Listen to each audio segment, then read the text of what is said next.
বিশ্ব নেকড়ে দিবসে নেকড়ে বাঁচানোর বিশেষ উদ্যোগ নিল বন দপ্তর। বন্যপ্রাণী সংরক্ষণের সক্রিয় স্বেচ্ছাসেবী সংস্থা উইংস বন দপ্তরের সাথে হাত মিলিয়ে যৌথভাবে কাজ করে চলেছে। বুধবার দুপুর 2টোয় বিশ্ব নেকড়ে দিবসে নেকড়ে ও হাইনাদের অস্তিত্ব সংরক্ষণ নিয়ে সৃজনী প্রেক্ষাগৃহে বন দপ্তরের পক্ষ থেকে নেকড়ে বাঁচাও কর্মশালার আয়োজন করা হয়।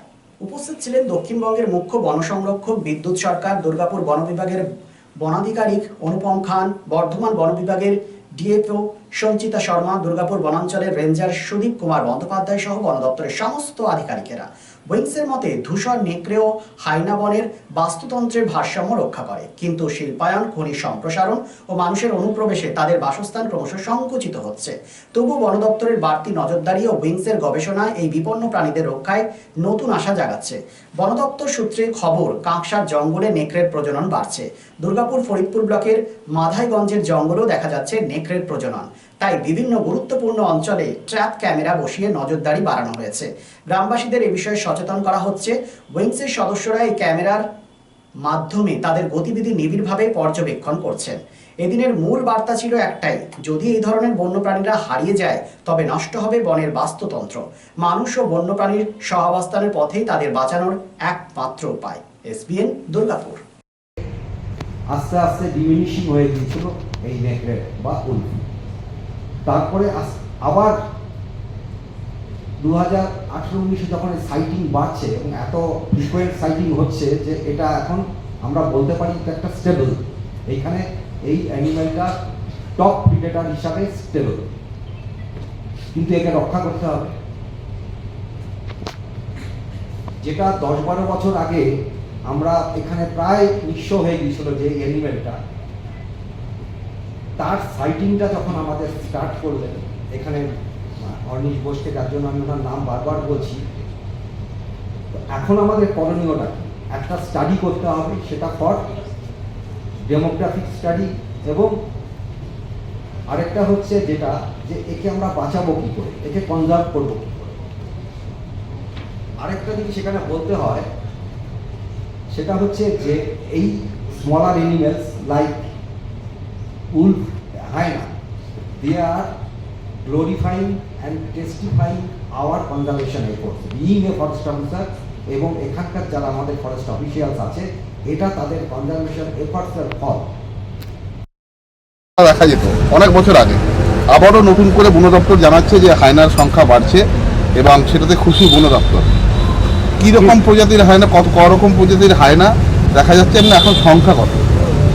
এখানে এখন অনেকদিন বাদে ক্যামেরা ট্র্যাপে বা বিভিন্ন যারা ফটো টটো তোলেন ওদের ক্যামেরায় 2-4টে লোকেটেড হয়েছে। আমরা নিজেদের ক্যামেরা ট্র্যাপেও 3-4টে হায়নাকে পেয়েছি। এটা স্ট্রাইপড হায়না। এটা এখন দেখা যাচ্ছে মেনলি যে অ্যাবান্ডন মাইন্সগুলো আছে, মাইন ডাম্পগুলো আছে, এর আশেপাশে কিন্তু এদের উপস্থিতি আছে। এটা শুরু হয়েছিল একটা রোড কিল থেকে, যেটা হঠাৎ করে হায়নার বডি পাওয়া গেল, ট্রাক চাপা দিয়েছে। তারপরে ওটা ওই ট্র্যাক ক্যামেরা বসিয়ে প্লাস বিভিন্ন অর্গানাইজেশন যারা আছে ওরা তুলে। পপুলেশন এস্টিমেশনটা এখনও সেইভাবে হয়নি। মোটামুটি আমরা এখনো পর্যন্ত 6-7টা ইন্ডিভিজুয়াল প্রেজেন্স পেয়েছি। সেটা কোন কোন জায়গা? সেটা মেইনলি দুর্গাপুরের এই গৌরান্ডি, তারপরে বর্ডারটা এরিয়া, ঝাড়খণ্ড বর্ডার রিং যে এরিয়াটা আছে এইখানেই ধূসর নেকড়ে এখনো পর্যন্ত 35-40টা মতন আছে, মানে 6-7টা প্যাকে, মানে এক একটা প্যাকে ধরুন 6টা থেকে 10টা করে থাকছে। রিসেন্টলি ওদের ব্রিডিংয়ের সাইনও পাওয়া গেছে, কাপ দেখা গেছে, কাজে ছোটো ছোটো প্যাকে আছে। এরা অ্যাকচুয়ালি বিভিন্ন একটা বড় এরিয়া, যে আউসগ্রাম থেকে শুরু করে আপ টু এই কাটাবেড়িয়া বা এই বিস্তীর্ণ এলাকায় ঘুরে বেড়ায় এবং পূর্ব বর্ধমান এবং পশ্চিম বর্ধমানকে কানেক্ট করছে। কারণ এটা ঘুরে বেড়ায়, আর এর যেহেতু ফিডটা ছোট প্রাণী, ছাগল, ভেড়া প্লাস খরগোশ, এর উপরে ডিপেন্ড করে, সেই জন্য এখানে দেখবেন একটা সময় মাইগ্রেটরি শিপ কিছু আছে যারা ভেড়ার পাল নিয়ে আসে। ওই ভেড়ার পালের পেছনে পেছনে কিন্তু এদের প্রেজেন্সটা অনেক বেশি করে দেখা যায়। প্রজননটা কোথায় বেশি হচ্ছে? প্রজননটা দু একটা জায়গা, যেটা গড় জঙ্গলের এখানে বিষ্ণুপুরের ওখানে দেখা গেছে। স্যার বলছি, এই গ্রামবাসীদেরকে আপনারা সচেতন করছেন কিভাবে? গ্রামবাসীদের সাথে কথা হচ্ছে, এখন ধরুন কারো ছাগল ভেড়া যদি, তো আপাতত এখনো কনফ্লিক্টটা সেই লেভেলে যায়নি। দেশের বিশিষ্ট সামাজিক আঙ্গিকের শিল্পপতি অর্জুন দেশপান্ডে এক যুগান্তকারী পরিবর্তন এনেছেন দেশের ঔষধ শিল্পে এবং বিপণন ব্যবস্থায়। স্থাপন করেছেন জেনেরিক আধার। একদম স্বল্প মূল্যে গুণগত মান সম্পন্ন মানুষের কাছে পৌঁছে দেবার জেনেরিক আধারের এই প্রয়াসকে স্বীকৃতি দিয়েছেন দেশের অন্যতম এক চির সবুজ শিল্পগোষ্ঠী টাটা শিল্পগোষ্ঠীর কর্ণধার রতন টাটা। এবং এই স্বীকৃতি স্বরূপ তিনি উদ্বোধন করেছেন জেনেরিক সংস্থার দপ্তর থেকে শুরু করে সংস্থার প্রতিটি স্তরকে।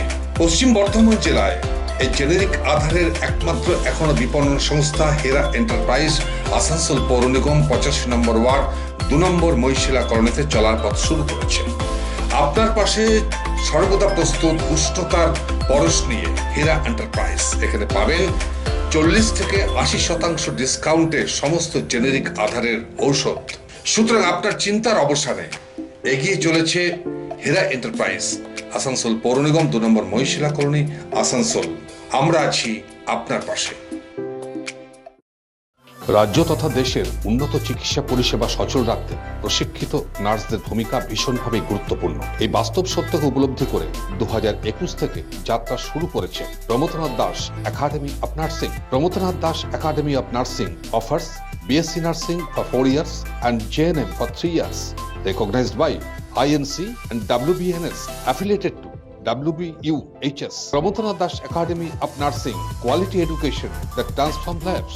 Our facilities: student credit card, Swami Vivekananda scholarship, and education loan assistance. After 10+2, to make a bright future your destination. Pramodanath Das Academy of Nursing, Banpur Riverside Road, Post Office Hirapur, Asansol, Paschim Bardhaman. Phone number 9907088681, 7584846 949 and 94342 01449.